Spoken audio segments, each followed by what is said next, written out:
passat i ara estic ajudant. Jo li explicava al nano, perquè jo això, clar, des de fora de vegades no ho entenc. Diu, tu imagina't que la teva mare té 4 nanos i ella és viuda. No depèn de cap jornada, només que tu, que amb 14 anys has deixat d'anar a l'escola i t'has posat a treballar. Ets el nano més gran. I estàs treballant al camp, estàs treballant de paleta, però no, entenc en català, Però estàs treballant al camp, estàs fent de paleta, tot el que et surt, fas. I tot el que guanyes, portes a casa. Perquè la casa teniu que pagar hipoteca, teniu que pagar l'aigua, teniu que pagar la llum de casa. Bé, i l'escola dels germans que no han pogut anar a l'escola. El segon no vol estudiar, però no vol treballar i està a casa, ¿vale? Fa alguna coseta, però...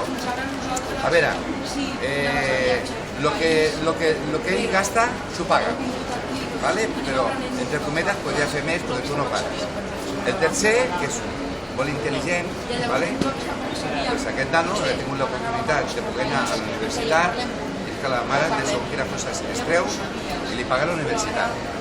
I aquest nano, pues, tu ara tens 25 anys i el teu germà té 22, però va a la universitat i tu content de que pugui anar a la universitat que tu no vas poder anar. I tot això ho és diferent. Diu, bé, ara arriba a final de carrera, li falta un anyet per acabar, però aquest any se'n van als Estats Units un mes. I la mamà, el viatge aquest, el paga.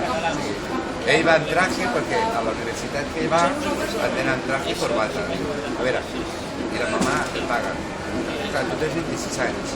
I tu vas de treballar i vas fer unes bambes trencades i, a veure, i uns pantalons diu, mama, que aquest cap de setmana he conegut una xicota del poble del costat i m'agradaria comprar-me unes bambes noves i portar-la a ballar. Diu, a veure, ja us pagarà el seu, però a veure, me farien falta 50 euros per comprar-me unes bambes i anar-me a ballar. No pot ser, perquè los 1.000 euros que tenim fan falta per el traje i les vacances del teu germà.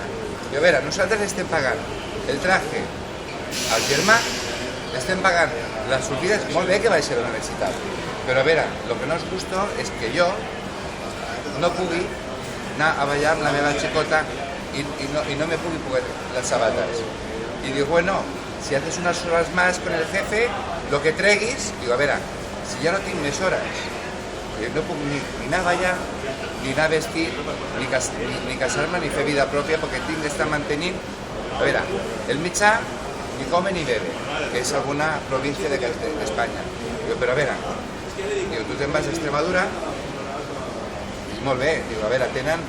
Digo, si a mi sembla molt bé que la gent que està governant Extremadura miri per Extremadura, miri, i que els nanos vagin a l'escola i que tinguin un ordenador cada un. Però a veure, també m'agradaria aquí. El que no és normal és que els funcionaris d'aquí no tinguin paga doble i allí la tinguin i l'estem pegant. Sí. Tot això te parece explicar. Que ahora ho entenc.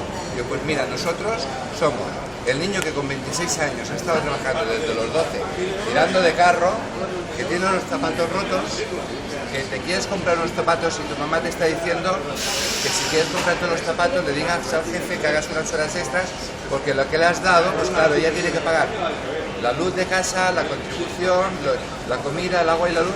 Y que sí, pero es que también estás pagando la universidad, el traje y las vacaciones a un mes de Estados Unidos. Y yo no me voy a Estados Unidos. Yo voy a entender. Muy interesante.